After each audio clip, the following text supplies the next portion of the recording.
ఇది చాలా సీరియస్ మరియు ప్రజలకు అవగాహన కలిగించే కేసు.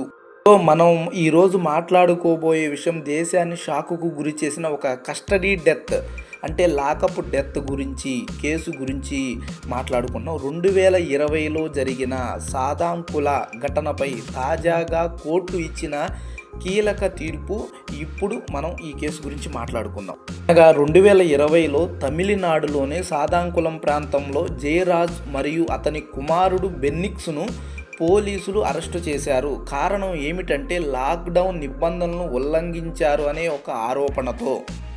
ఆ ఇద్దరిని పోలీసులు అరెస్టు చేసిన తర్వాత వాళ్ళు పోలీస్ కస్టడీలో తీవ్ర హింసకు గురయ్యారని ఆరోపణలు వచ్చాయి. కొద్ది రోజుల్లోనే తండ్రి కొడుకు ఇద్దరూ మరణించారు.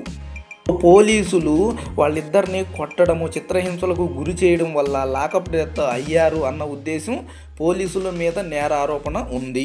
ఈ ఘటన దేశవ్యాప్తంగా అప్పట్లో ఆగ్రహానికి దారితీసింది. సోషల్ మీడియా, ప్రజా సంఘాలు, న్యాయవాదులు అందరూ ఈ కేసుపై అప్పట్లో స్పందించారు.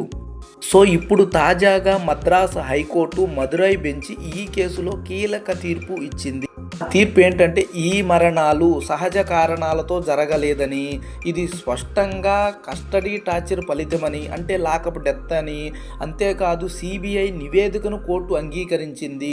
జయరాజ్ మరియు బెన్నిక్స్ లాక్డౌన్ నిబంధనలు ఉల్లంఘించలేదని, వారి మీద ఫేక్ కేసు పోలీసులు నమోదు చేశారు అని కోర్టు తేల్చింది.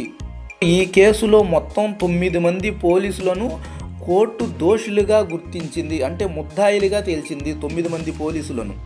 జడ్జిమెంట్ని రిజర్వ్ చేశారు, అంటే ఈ మంత్ ఎండింగ్లో జడ్జిమెంట్ ఇస్తారు. సో ఆ ఇద్దరు చనిపోవడానికి 9 మంది పోలీసులే కారణం అంటూ ఈ పోలీసులు 9 మందిని దోషులుగా తీర్చింది. ఈ తీర్పు ఒక స్పష్టమైన సందేశాన్ని ఇస్తుంది.